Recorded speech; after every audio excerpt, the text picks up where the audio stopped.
MashaAllah. Welcome to this gathering, which is really going to be to create an awareness of an organization that I'm day by day growing more and more fond of, the National Zakat Foundation. But don't listen merely because I'm growing fond of it. I want for us today to be able to listen to Brother Asif, who is a representative of the National Zakat Foundation. And I would like him to explain to us what this National Zakat Foundation is about. And perhaps how is it that we can be talking about national zakat, zakat within the UK, when there are so many problems outside of the UK, so much poverty and destitution. How does that really work? Why was this initiative initiated? And during the discussion, perhaps we're at the end, I'd like to just say one or two words from a Sharia point of view about some of the issues that we may touch upon, inshallah. So, with that being said, I'll hand it over to Brother Asif from the National Zakat Foundation. Barakallahu feek. Jazakallah khair. Bismillah ar-Rahman ar-Rahim. Alhamdulillah Rabbil Alameen. Wassalatu wassalam.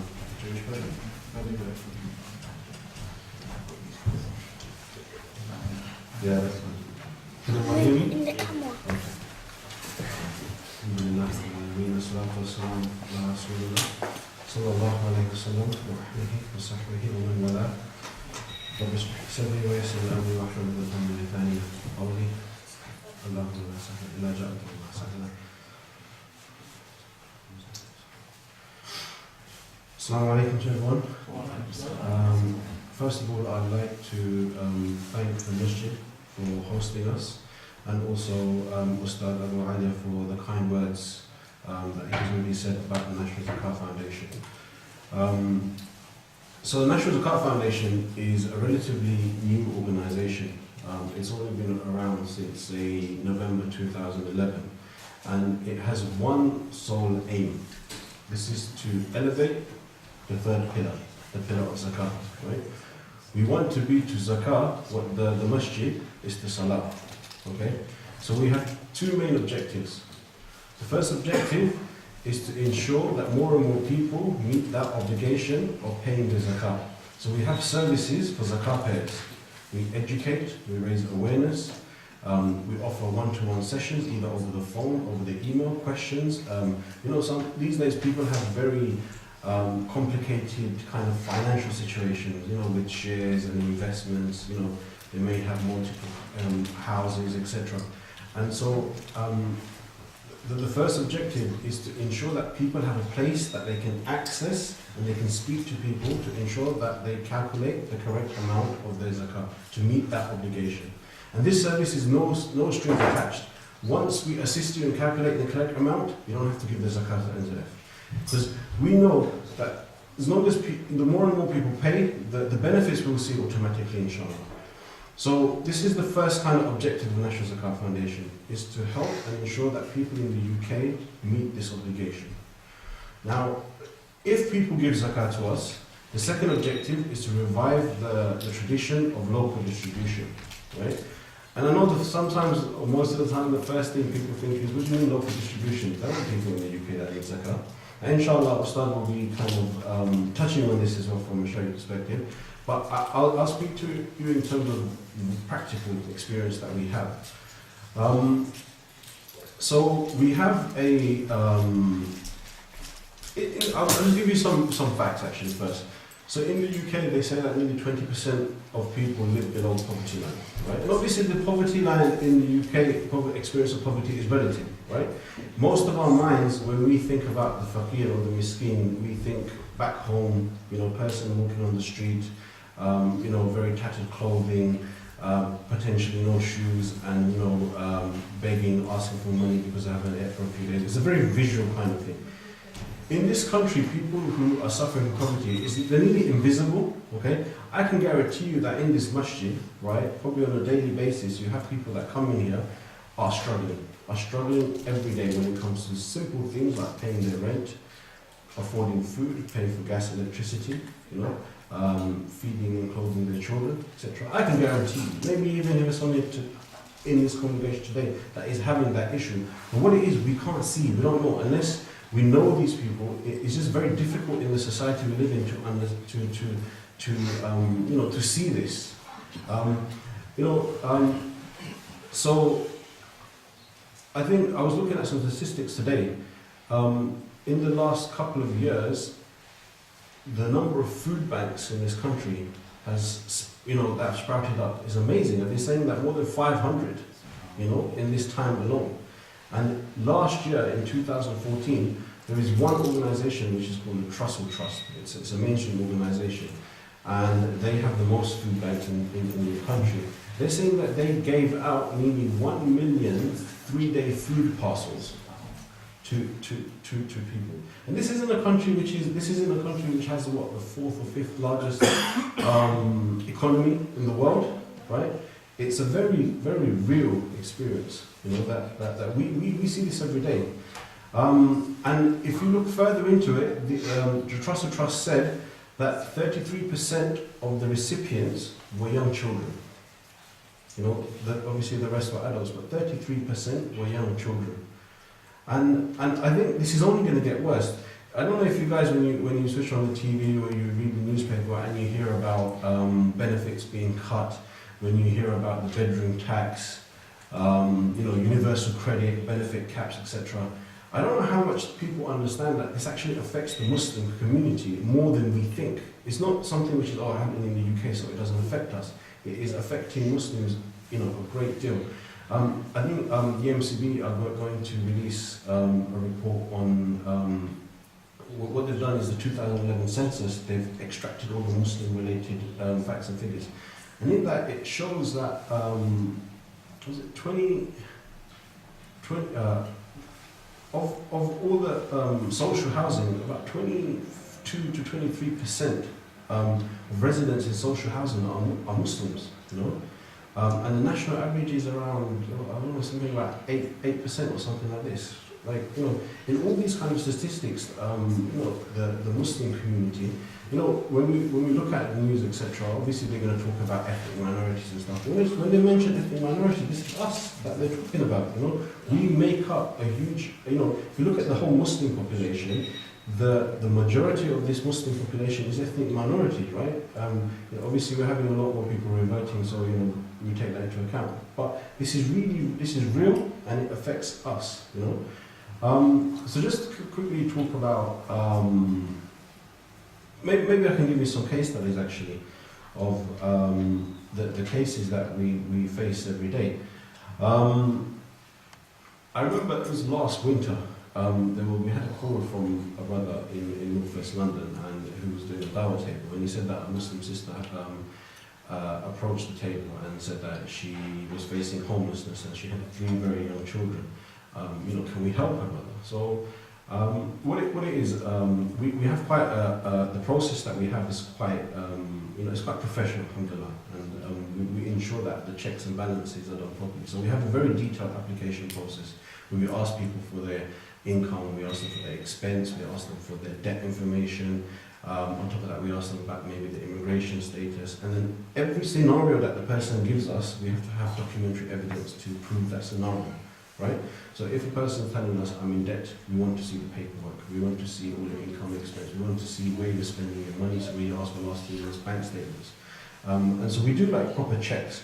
And then obviously we also look at a person's nationality and their statuses, which tells us an idea of whether this person can get benefits, can't get benefits, what steps can we help them to take to get benefits, And so this sister, she was at that moment in time when they got in touch with her, she was living with a friend.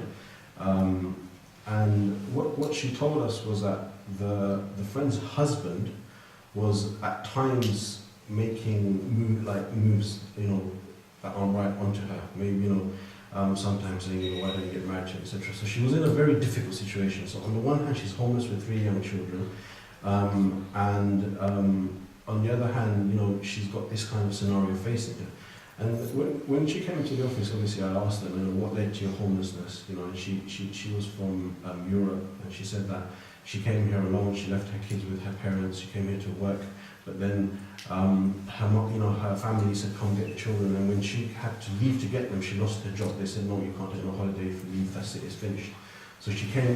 She had to go get them. One hand, she came back, and then she's in this difficult situation, right? So we said, "Okay, fine." She was European, so yes, she did have eligibility for benefits, etc. Not all of the benefits that started.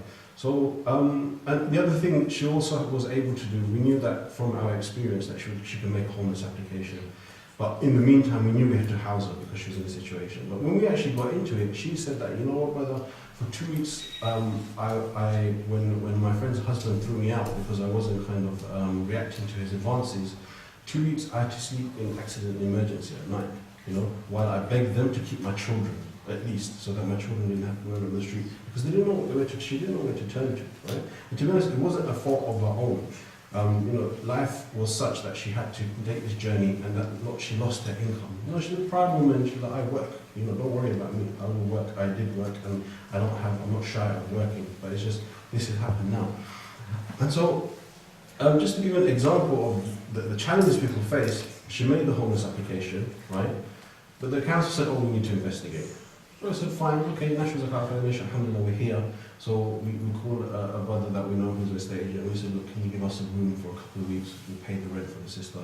So, I know this isn't ideal, but we put the sister and her 3 children in 2 rooms. It's not an ideal way of living, but being an emergency, we have to do it. This was over the whole kind of Christmas, New Year period, and as the council loaned it off 2 weeks, 3 weeks, 4 weeks. Although they had a legal obligation to house her, and we were writing legal letters, and we had kind of volunteers or solicitors writing letters, the council refused. Okay, very difficult. I don't know if any of you have ever made a homeless application or been to the council on these issues. Very difficult. They didn't house her for 3 months. Now, if NZF wasn't there for those 3 months, this sister would have been on the street potentially, right? It's only after the solicitors got involved and we got the school involved, yeah.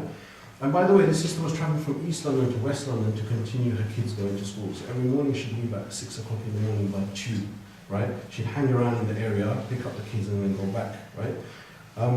And it took 3 months of legal kind of threats to the council to house us. It's not easy in this country even to access the right you have to benefits and such. It's so difficult. And so this is just one example of this sister, and now, alhamdulillah, she does contact us and she's like, brother, after I got housed by the council, then I was able to get on a training course, and alhamdulillah, I'm looking to get into a job now, and so that's just one, to be honest, that's just one example. We have so many that we come in. Like we get a range from of applications. And sometimes people are just hungry, or families are hungry. Maybe they've had a delay in their benefits, maybe redundancy.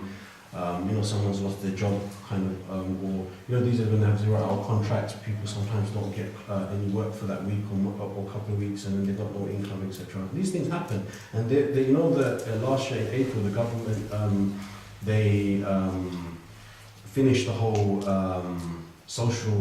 They had a social fund where you could call and get an emergency crisis loan. You can't do that anymore because it was abolished last April. And so what we found is that we've had to sometimes take up that mantle for our community when it comes to people who are hungry. And on the other extreme, we've even had sisters, to be honest with you, that have been trafficked into the country for things I won't say, but I'm sure you get the gist of what I'm trying to say. Right? Really kind of extreme scenarios,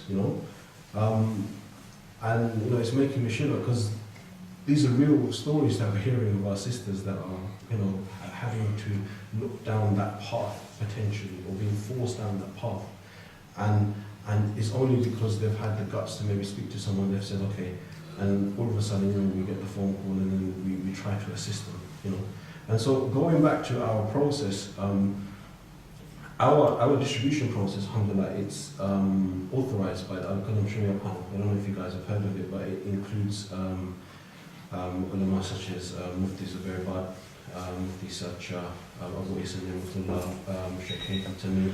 We also get a lot of guidance and we send a lot of our fiqhi kind of questions to people like Sheikh Tawfiq Chaudhry, Sheikh Sajid, who's actually a local guy, but he now lives in Saudi Arabia, and Sheikh Bilal Ismail.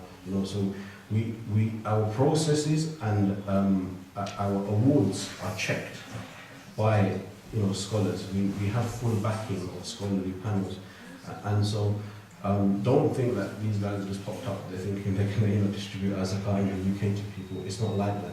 The other thing I'd like to say, the next layer, is that our caseworkers all come from a very professional background in social welfare. So alhamdulillah, myself, I used to work in a job centre, so I have that kind of benefit background.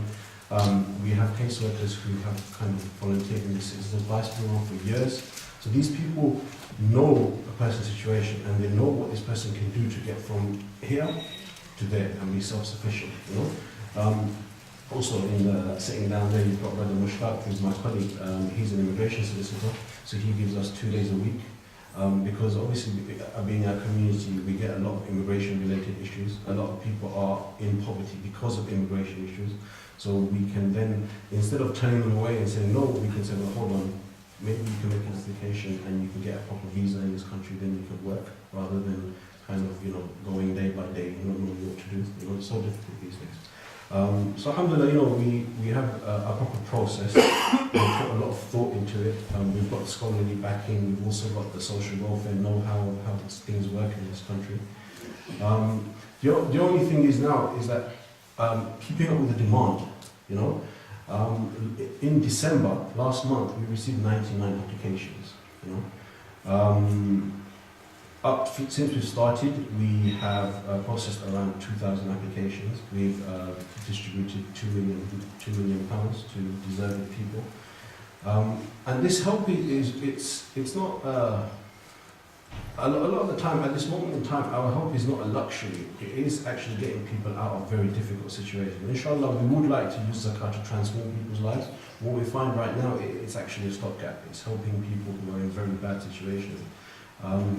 And the reason we're doing this winter campaign at the moment for National Zakat Foundation is that the reality is that we feel that between now and Ramadan, there is a chance that NZF will not be able to continue giving grants as we get closer to Ramadan. We potentially may run out of money because we can't meet the demand of applications and financial hardship people are getting. We can't meet the demand number of applications we're getting. It is that crazy. It is that difficult. And so this is one of the reasons why we set up this winter campaign, was to help us to raise some funds in order to keep kind of going. Because it would be a shame if we couldn't help these people, most zakat is paid in Ramadan, so we budget the OTA, etc. But we just can't keep up with the demand. Many people ask me, brother, what about Gaza? What about Syria? What about, say, Central African Republic? You've got Burma. We've got many things that happen in Burma. And what I would say is that don't feel that in any way we're trying to stop you from giving, please. I would say please just remember that there are people on your doorstep, and we have maybe a bit of an obligation towards them. So maybe give a portion locally or give more, maybe, and obviously there's the benefits that come with that. I do feel that while we give very generously abroad, when these people end up on our doorstep as asylum seekers, we let them down. A lot of the applicants we get are asylum seekers. I don't know if you know, but an asylum seeker in this country, if they get access to anything at all, they get £33 a week. They are usually housed outside of London in very kind of far-flung corners of the UK, where there's no community. So they're out of sight, and they get £33 a week. £33 you can just about eat for a week, I would say, let alone travel and clothe yourself, etc. And so that's very important. The other thing I would maybe point out is that, alhamdulillah, while we have people around the world that can give to international causes, no one internationally will stand up and say, I give my sadaqah or zakah for the UK. So what we have in our doorstep is only we're the only ones, to be honest, we are going to be able to meet that obligation. I just ask you to remember that, inshallah. Please do tell others about the National Zakat Foundation. We're fairly small. The cause that we are trying to push forward is, it's difficult. It needs a level of education, I think, at the moment. And that's one of the reasons why we're here. And I do hope that, you've benefited from things that I've said.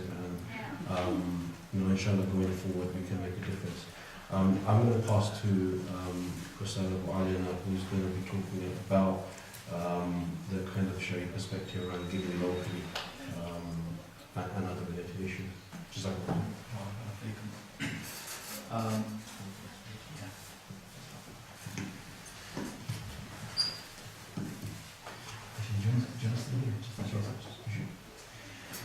Bismillah, alhamdulillah, wa salatu wa salam ala rasulillah, ma ba'd. I'm not going to give a long kind of lecture or fiqh lecture on zakat, other than to just remind ourselves that it is one of the great pillars of Islam, an obligation. And the deen of Islam has the ruling that it gives us and the focus that it wants us to have is in two broad spheres.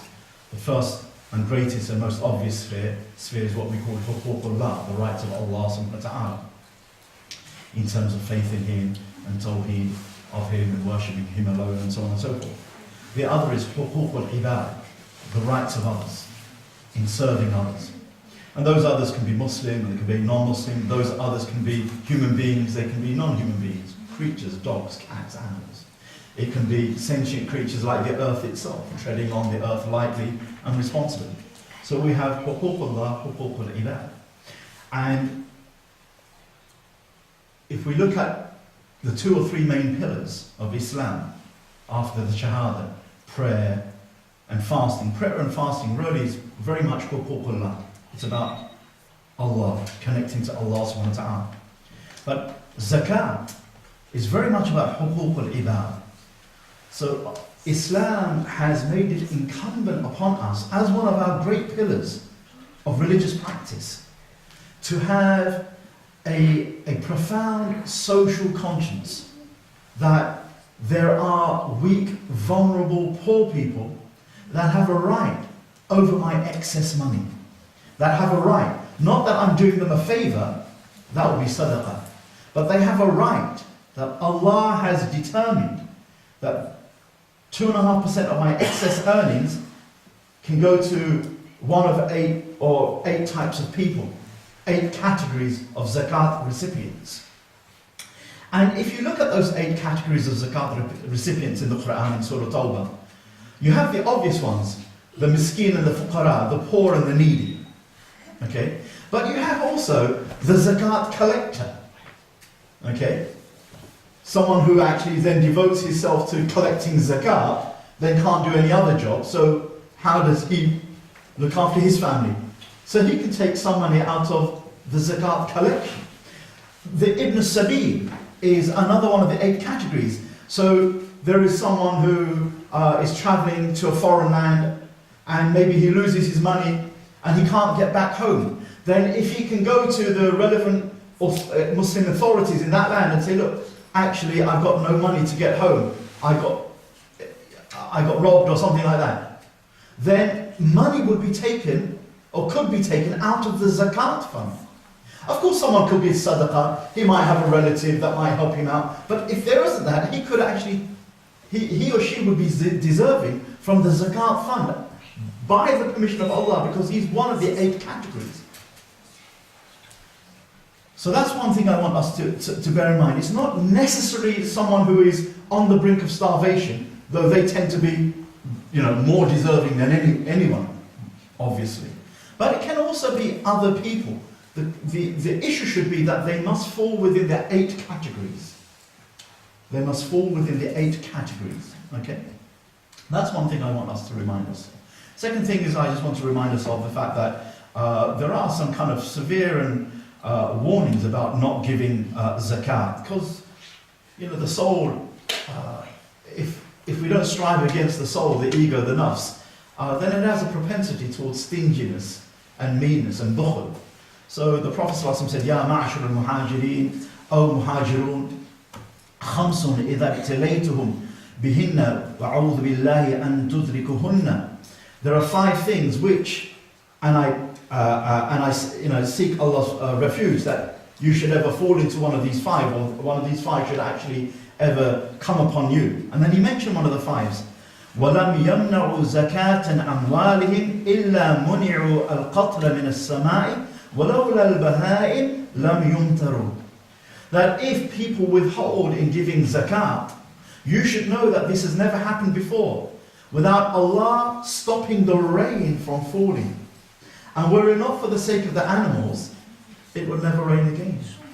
SubhanAllah. So our disobedience of Allah subhanahu wa ta'ala can sometimes have social consequences of global impact. And withholding zakat is one of those things that were it not for the sake of the animals, Allah wouldn't let it rain again because of this defiant disobedience to not help others from the right of the money that we earn or the right of the excess money that we have left over. And there are many other hadiths which tell us about a severe warning of zakat. Let me get to an interesting point. Many of you have heard this hadith, no doubt, that the Prophet said, for example, to Mu'adh bin Jabal radiallahu anhu, he said, "Oh Mu'adh, I'm sending you to the people of the book in Yemen. فَلْيَكُنْ أَوَّلُ مَا تَدْعُوهُمْ إِلَيْهِ شَهَادَةِ أَنْ لَا إِلَهَ إِلَّا اللَّهُ أَوْ يُوَحِّدُ اللَّهِ." Let the very first thing you invite them to be is the tawheed of Allah, is iman in Allah. And if they accept this from you, then tell them that there are 5 prayers due upon them in a day and a night. And if they accept this from you, tell them that zakat is due from the rich of them to be given to the poor of them. And that's quite significant. فَأَعْلِمْهُمْ أَنَّ اللَّهَ افْتَرَضَ عَلَيْهِمْ صَدَقَةً يعني زكاة تُؤْخَذُ مِنْ أَغْنِيَائِهِمْ فَتَرَدُّ إِلَى فُقَرَائِهِمْ. The zakat is taken from the أَغْنِيَائِهِمْ, their rich, and given to فُقَرَائِهِمْ, their poor. And this idea of their rich and their poor gives us the default zakat obligation that normally zakat is taken from the rich of a particular community, area or land and given to the very same poor people in that land. That's the normal default in all of the schools, generally. In all of the, or at least in the Sunni madhabs, generally. No doubt at all, if there is an urgent need for why money needs to be transferred outside of a locality or the area to somewhere far off, then if there is a need, absolutely it could and should be done. No doubt at all. And out of the millions of refugees that we have across the world, the last figure of 2011 was about 12 million refugees. It's probably definitely much more by now, given Syria, given Iraq, and given other parts of the world. Most of those at that time were Muslim, and I dare say they're still Muslim. So, no doubt at all, zakat, our money, our du'as, our khidmah is seriously needed outside of the UK, no doubt. But give us, remind us of some of the. So we have. You mentioned women who, for example, divorcees, okay? And I can tell you over 10 years, and this doesn't apply to most, hopefully not most Muslim men, but enough Muslim men to make it really bitter. Sometimes a Muslim man would just leave a wife, divorce, whatever, and actually not pay any maintenance. Who's going to tell him to do otherwise? There is no law of the land, there is no Khalifa with a stick. There's nothing. And I've seen that happen probably 100 times in my life. Okay, over the last 20 years. Okay, that's just me. So there's more of it happening. So you have sometimes sisters, Muslim women who maybe have children for some reason, they're unable to manage their life. Not because they spent it on a big Samsung curved TV. Forget about TV. Well, they're looking to just give their children milk and decent bread every second or third day, if possible. Likewise, you have domestic violence. Where do women turn? You have orphans, okay? You have refugees. Unlike second generation people like myself, first generation like my parents, third generation like my children, who now have settled because our parents, maybe living close or within a Muslim community, settled themselves. The parents did the hard work, made it a bit easier for their children. Many children inherited houses from their parents or are in the process of, but there are many other Muslims who are not like that at all. So we shouldn't feel that just because my life has turned out like that every other Muslim is like that. Are there any other categories that you could think of that, in the UK, of people that we tend to it just slips our conscience, it doesn't? register with us? Reverts. Converts, reverts, subhanAllah. Many a time, a few times, mashallah, they come from what was once upon a time the upper middle class, a few of them are dotted around, but a lot of them are, subhanAllah, a lot of them are just kind of like the salt of the earth. And even if they are rich, and I've come across many before, whose parents are well-to-do, how many times have I seen a convert or revert who then, it becomes known to his parents and the parents disassociate, stop the money to him, stop any type of money or financial service going to him. Either you revert back, you leave Islam and we'll give you your money, an inheritance or whatever it be, or you go it on your own. I know a number of people. I met a brother in our area, in Redbridge, last year, and one of the brothers who comes to my Wednesday circle, who said, I brought this brother along, I found him sleeping in a shed in one of the houses in Ilford. So in my mind, initially I thought shed, a converted shed, because there are quite a few converted sheds in Ilford. The people of Ilford are generally, more well-to-do. But it was a shed. And then I spoke to the brother, and very well spoken. And I said, I just asked him, how comes you're not able to get benefits? He said, because my parents had taken my passport as well, and my birth certificate. I said, okay, well, then I said to the brother, the first thing we need to do is register him so he can get his birth certificate back and maybe get some identity and whatever, and then, go down to the social services and get what is his right. But in the meantime, what does he do? And what it was that well-spoken and well-educated, but he was disowned. And he just thought that East London, he had heard, and he comes from down south. And he thought, let's come up here. And he heard East London has lots of Muslims. It's just that he kind of, I think he should have been aiming for Whitechapel, but he ended up on the fringes here, right? Okay. Still not so bad, because we've got enough in Ilford. Anyway, there are so many people. The National Zakat Foundation is actually doing you and I a favour. See, you and I tend not to be aware of these things, and therefore we fail in our responsibilities. We have responsibility to those outside of our country, no doubt at all. We're a transnational ummah, no doubt at all. But we also have responsibilities to those who are on our doorstep. If all we're asking is this, not to abandon those zakat recipients outside of this country, but at the same time not to abandon those who are legally allowed to receive zakat in this country. It will be a crying shame if the angels write down for us, this is an ummah in Britain that helped so much Muslims abroad, but they failed to help the Muslims on their own doorstep. And at the same time, it's not the other way around. Let's help Muslims on our doorstep and not help Muslims abroad at all. We have zakat and we have sadaqah. And between those two mechanisms, one obligatory, one not obligatory, between those two mechanisms and asking Allah for a generous heart, a giving heart, hopefully we can do a lot bi'idhnillah. And we would rather do a lot rather than rely upon others to do a lot for us. Because when we start relying upon others to do for us, they may do it, but there comes a time when the aid is tied. Okay, the aid is tied. And we don't want to be in that position, ever, if we can help it. So National Zakat Foundation have a body of scholars, the Qalam Institute, there are an assortment of Muslim scholars, from Sheikh Mufti Muhammad ibn Adwa al-Kawthari, to Mufti Barqatullah, to Sheikh Haytham Tamim, to Sheikh Abu Isa Ni'matullah. There is Sheikh Faraz Farhat as an advisory person. There is Sheikh Tawfiq from Kawthar Institute. So there's really qualified people who know and understand. Some, at least two of them live in Australia, but are here frequently. But they understand life as it's lived in the West and the poverties that Muslims do experience. And we have lots of poverties. And don't ever feel, because this question is often asked, that you get a lot of charlatans. Oh, give me, give me, give me, but actually they don't need. And then the heart becomes a bit suspicious of anyone who does that. Better to err in giving than err in not giving. I mean, this is not a fatwa, this is just daqwa. better to err. And there is a precedence for that in the hadiths as well. Okay.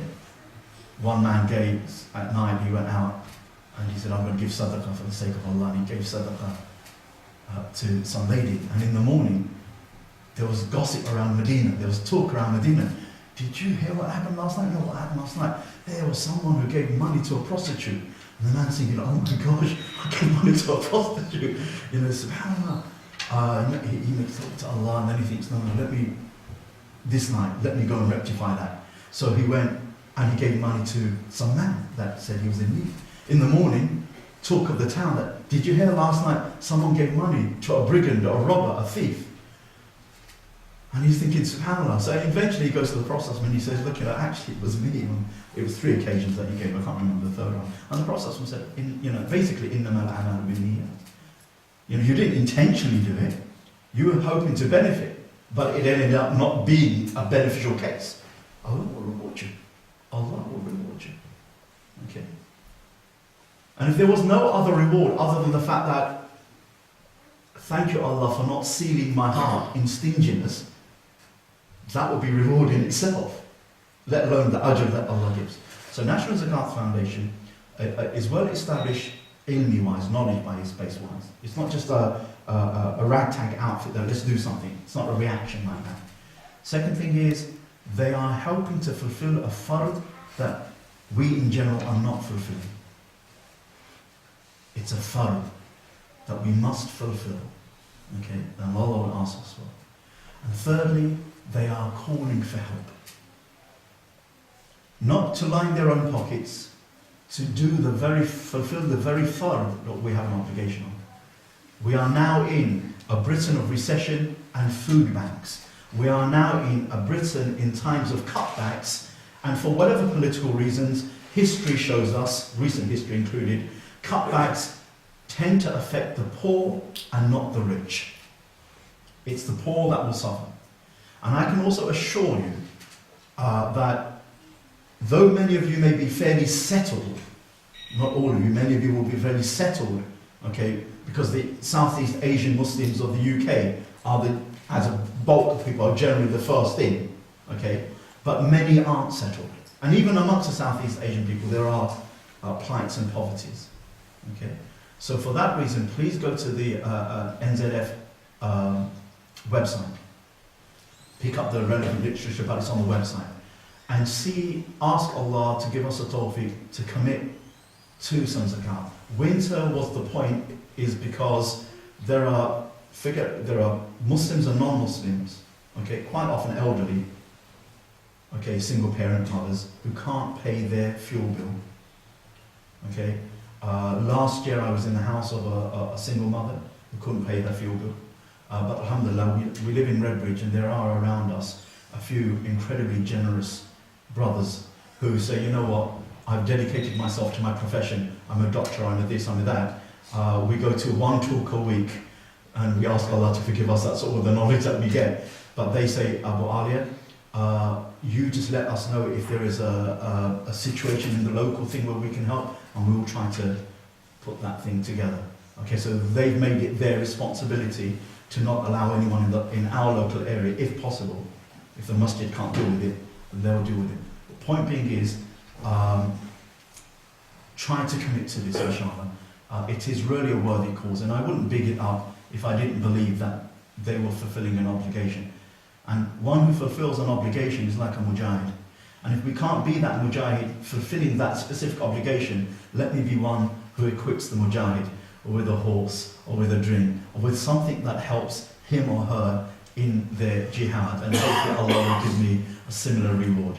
If we can't do the deed, let's make ta'awun, let's cooperate to help the deed be done by those who are willing to roll up their sleeves and do it, inshallah. And I know you all here have that heart, inshallah. I have husnul dhan of you. Spread the word. If someone has a misunderstanding about, but how can zakat really be given here? Don't worry about it. It's they don't mean to be bad or rude or anything like that. It's a common misunderstanding. Explain it to them. Tell them to visit the website, check out some of the statistics. bring them to me, bring them to some of the youth workers and counsellors in the local E11 area who can tell them, school teachers included, that actually there are severe sufferings, even just amongst the Muslim community. A few of which can't be dealt with by zakat, can be with sadaqah, but much of it can. So we ask Allah subhanahu wa ta'ala for tawfiq. Is there anything else you want to mention? If you, on your way out, please take a leaflet, just so that you've got a point of reference. Where are the leaflets? Brother Mushtaq will give them that, they're back. Barakallah feekum, Brother Mushtaq. Please do. And what we would like to do in the future is to try to spread this awareness through a Jummah khutbah, and possibly in the near future, in the Jummah evening, rather than have our circle, we'll try to have a fundraising, zakat donating night, inshallah ta'ala. Okay? Just one more thing. Remember, zakat doesn't have to be paid in Ramadan. It's a really easy way to remember I have to pay zakat every Ramadan. But what tends to happen is, if we all do a Ramadan payment of zakat, brilliant for the 8 categories of poor and needy and whatever for the next 3 or 4 months. But then by the time they get to Rabiul Awwal or whatever, then it's like, well, everybody's paid their zakat, and there's a long 6 months where no one's paying zakat. So zakat is due once one full lunar year has gone and I have over the nisab, or the nisab and over. So that could be any time. Okay, so try to bear that in mind, that let the zakat continue to be in the zakat banks or reach the zakat recipients throughout the year, inshallah ta'ala, because people aren't poor just after Ramadan. Sorry, are you taking any questions? Yes, I think, yeah, definitely. I think you need to come up here, inshallah.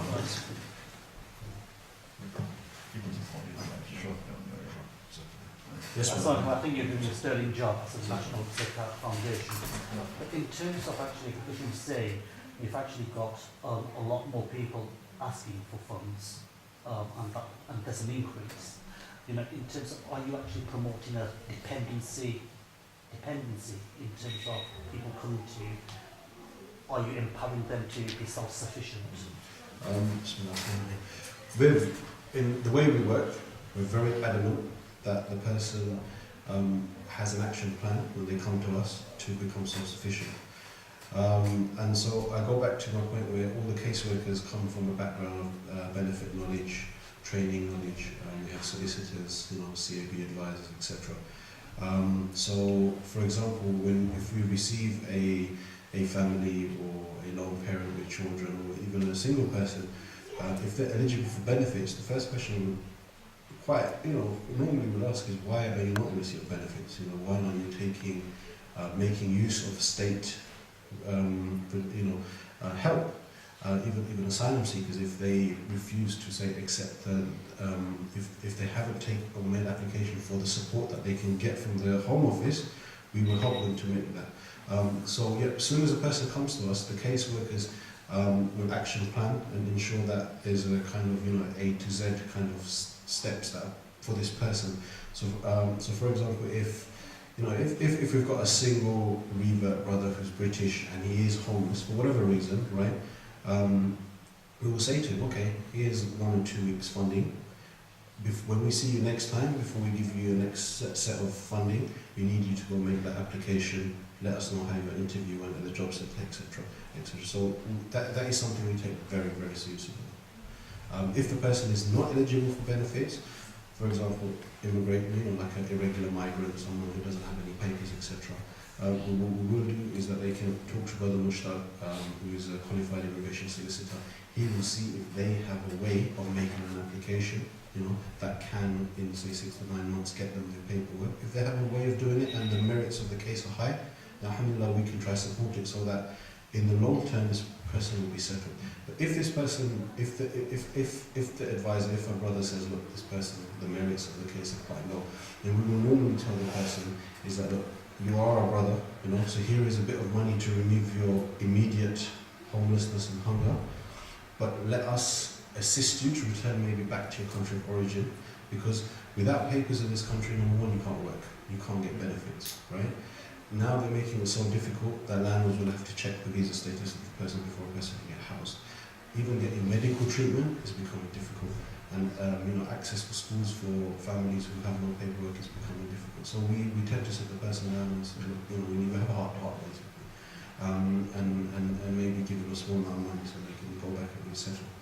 But this is the difficulty and the reality that we face in this country, because there's a large number of migrants that come into the country. But no, we take that very seriously. Okay. Sorry, just a second question. In terms of engaging with businesses, right, do you actually have a partnership working with businesses where they can actually, whatever sales they make, they contribute a percentage of their earnings towards the foundation? Because we're a young organisation. Sorry? Okay. So the brother asked the question that do we have a partnership with businesses with regards to them giving us zakat, etc. My answer to that is we're a small organisation and we're a young organisation, so this is one of our aims, inshallah. But given any kind of small startup, you strategize and you can only do what you have within your resources at this time. So it's something that we're looking at. We'll try to reach every audience that we can get to eventually, inshallah. So the aim is there, but slowly, inshallah. Yes.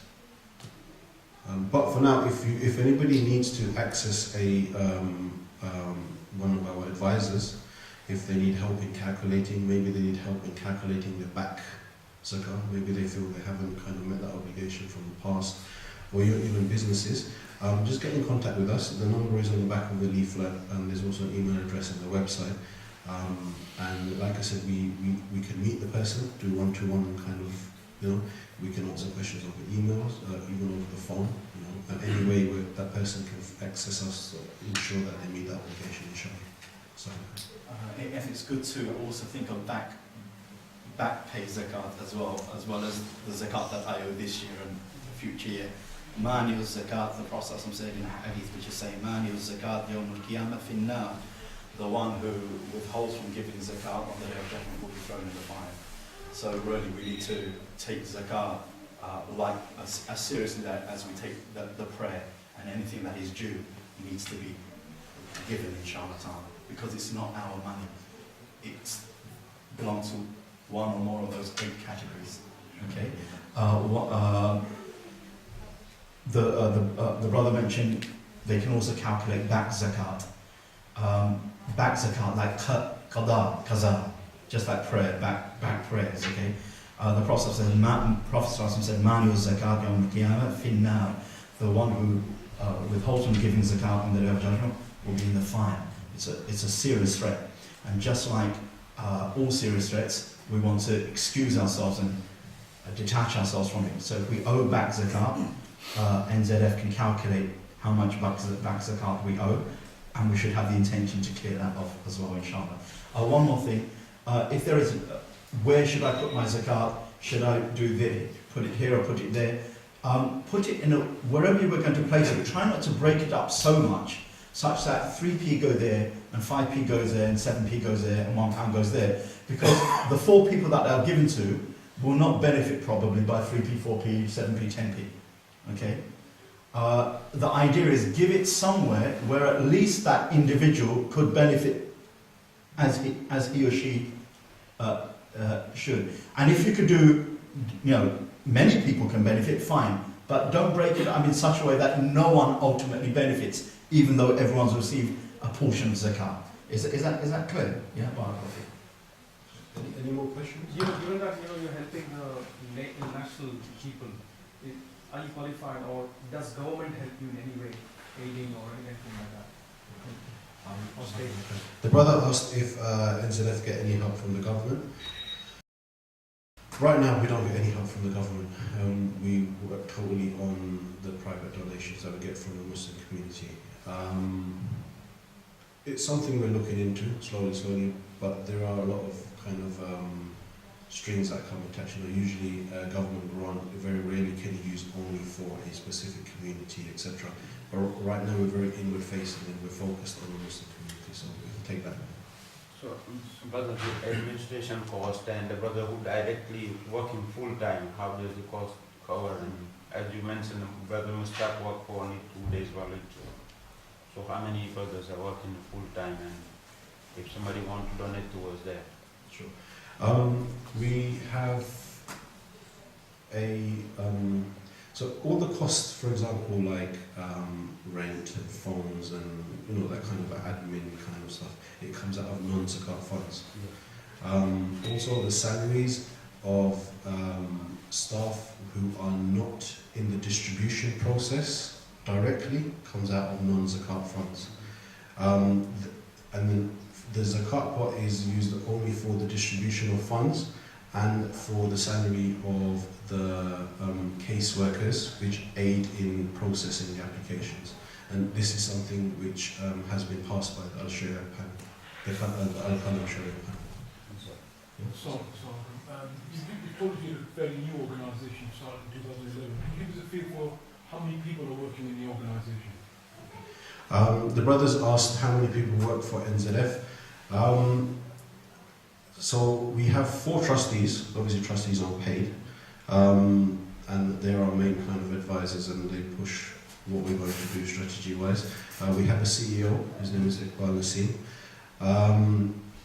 And then from there onwards, we have one person who is in charge of the zakat paying services, and that is just one person. So the sister there is in charge of ensuring that like our online calculator is working. At the moment, she's developing a phone app to ensure that it's easy for people to so she's part-time paid staff. In the marketing, we have 3 people. Who ensure that they go out, make relationship with masajid and other people, etc. One of them is in charge of all the online stuff, so Facebook, Twitter, all that kind of stuff. A lot of people engage in that way. And we have one sister who is doing kind of comms, ensuring that everything that goes out is done properly, checked, and she does all the organising of events, etc. And then, so the bulk of NZF really is the distribution. This is where all the we've got 5 staff members. Oh, sorry, we have 7 people in the distribution team, which are paid, 2 are part-time, right? And so most of the work goes in distribution. It's just ensuring that the money is obviously spent properly and goes out properly. And are they all based locally in East London, or is it around the UK? We have one office, which is in Wembley, right? A few of our staff are dotted around, up north, etc. But at the moment, we're London kind of centric in terms of where everyone is based. Can it be the fund, the zakat fund, can be used on funeral? Right, the brother asked if zakat can be used for funeral. The policy that we take on funeral costs is that it shouldn't, right? Primarily, the kind of focus should be on the local community of the person, right? There have been times when this hasn't worked out, like the local masjid has made a request and the family has made an effort. When they haven't, and only in those very isolated incidents that we have used zakat funds, but generally we say no, we should avoid it.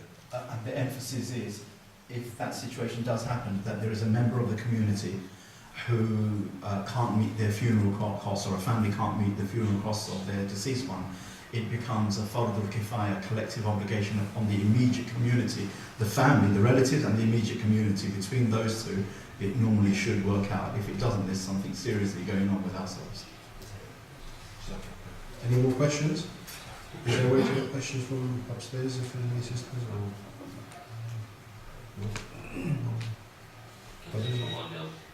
You know that you said that 8 category, the recipient. Could you clarify on that?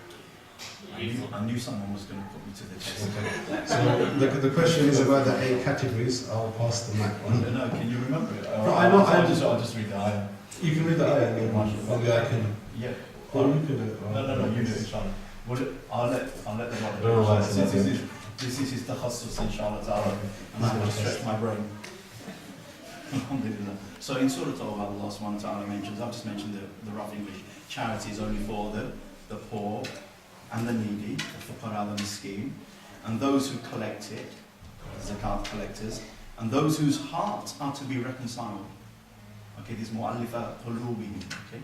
Those hearts whose are to be reconciled, they're the fourth category. For ransoming captives, okay? The obvious one is think Guantanamo. Debtors, those in debt. Not generally those in debt because I bought a Samsung TV and I bought an extra car and I bought this and I bought 4 new computers and now I'm in debt.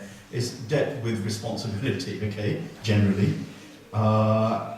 And fi sabilillah, normally taken to be jihad fi sabilillah and things surrounded it. There is an issue and a debate about other things.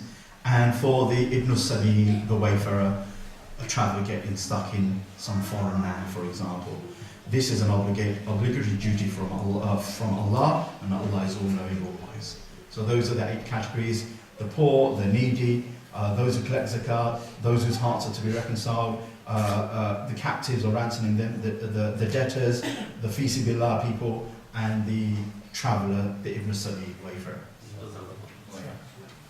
So just to expand on that, a lot of our learning that we do at National Zakat Foundation is using a book which is named Fiqh al-Zakat. It's the PhD thesis of Sheikh Yusuf al-Qaradawi. I think it's based in Qatar right now. It's like that thick, mashallah, and I think it's the most kind of detailed work in English that we have access to. Even the sheikh's detractors and criticisers, because amongst scholars are going to differ a lot, will all tend to agree. Fiqh al-Zakat by Sheikh Yusuf al-Qaradawi, hafidhullah ta'ala, tends to be the defining manual of zakat, dealing with contemporary issues so thorough in a way that no other book has yet done. And that's coming from those who sometimes disagree with the sheikh in fiqh, in many other issues. So it is really a solid book in that sense, mashallah. Allah bless the sheikh and continue benefiting. So we hold like a fortnightly dars on Monday with all the caseworkers and our CEO, and we study the book. This is just to ensure that our kind of knowledge, is sufficient, I guess. And obviously, out of those 8 categories, we're not going to get all of them in our situation in the UK. So we obviously get the fakir and the miskin. So generally, people who do not have any income or do not have enough income to meet their basic needs. And by basic needs, we mean shelter, food, domestic bills, maybe in some sorts of travel, obviously traveling to school, etc. You have to do it, right? So we take into account our current living circumstances, and we have a kind of a code that this is what we call basic costs in the UK, right? And obviously basic needs differs from person to person, because you may have a person who's disabled who needs some type of medicine, or maybe a wheelchair user or something, so they have extra costs, maybe maintenance of the wheelchair or something, so basic needs changes from a person to person, and we take that into account. With regards to when you mentioned mu'allafat qulubuhum, this is generally we would use this when it comes to reverts. We get new reverts who are homeless. And this is a sunnah of Prophet sallallahu alaihi wasallam. The first people that came into Islam were the people that were known as miskin or fakir. They were poor people. So this isn't something new, and we get this quite a lot. Not only that, in the time of the Prophet ﷺ, especially in the fairly early Medina times, mu'allafat qulubuhum, to reconcile those hearts, were quite often non-Muslims coming to the Prophet ﷺ, who were quite leaders of their community, who had some social clout. And the Prophet ﷺ thought that if we give them some money, it will appease them, it will incline some of their hearts to Islam, and if it doesn't incline their hearts to Islam, it will appease their hearts so that they don't feel that they need to war on us. 1 or 2 of them became Muslims. Others just neutralized their hostility. Then in the time of Sayyidina Umar, where he felt that they didn't need to do that, he said, we don't need to do that. But the point being is, it can even be extended to non-Muslims if there was ever a social political need. Nevertheless, converts or reverts, sometimes they convert, and then if they face hardship, how many times have we seen they drift back outside of Islam, they revert back to kufr because of financial, economic hardships. We shouldn't allow that to happen. So mu'allifa qulubuhum, mashallah. With regards to the captive, in our kind of reality, we do get some applications from offenders who are actually in prison right now. The imam of the prison helps them, sometimes make an application. There are. I don't know if you guys know about the kind of whole offending statistics with regards to the Muslim community, but 25% of the prison population in London is Muslim, right? Where we make 4% of the UK population, right? If you look nationally, the Muslim population in prisons is around 17%. It's some crazy number. Okay? We've gone up 7% in 3 years, that means. And by the way, I didn't mention this, but we also have a network of shelters that we run, homeless shelters. It's quite a big thing, but I forgot. 25% of the London prison population is Muslim. is Muslim. Yes. So we get applications from within prison. Sometimes we have many kind of migrant prisoners, things like immigration issues, etc. And they don't have any family in the UK, and maybe they want to make a phone call to their family abroad. So the imam would help them make an application to us, and we can supply a tenner a month for a phone call or something like this. So we do that kind of thing for them. But when I was talking about the shelters, which I didn't mention, is we have 4 shelters in the UK. We have 2 in London, 1 in Manchester, and 1 in Birmingham. The 3 shelters are for homeless Muslim women. They're supported housing projects, so those that have a very difficult situation, that need support around them every day, they can live in our shelters for a specific amount of time while they get back on their feet, usually domestic violence, gender violence, etc. But we've also very recently launched the Date Palm Project, which is for ex-Muslim ex-offenders, specifically to target this statistic. So those Muslim, at the moment, is young Muslims who come out of prison who don't have a support, the family kind of maybe disown them because of what they've done, etc. So we can allow young Muslim ex-offenders to live in our shelter while they get back on their feet.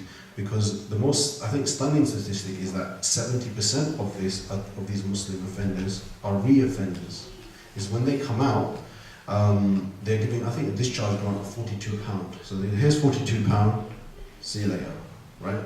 Where do they go? How long is £42 going to last them? Your benefit application takes 4 to 6 weeks, right?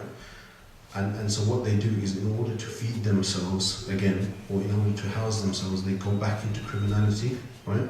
So we launched the first project of this kind in London about 6 months ago. It has its tests. That group of people is very difficult to work with in its own right, but alhamdulillah, please make dua for us that it is a success.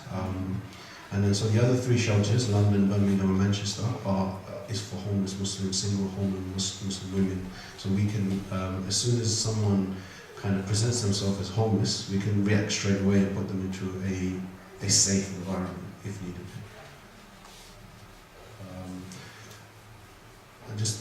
And just quickly touching on, I guess, the debt thing is very important. Zakah we generally use for people who are in debt, but only debt which has been derived from basic need.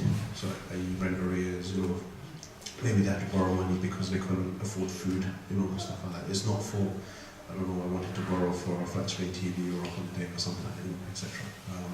And the other category is Ibn Sabil. Sorry, you might find that strange, but actually, from what I recall, quite a few mosques every year, around about just after Ramadan, get requests from people that, can I have some zakat for debt?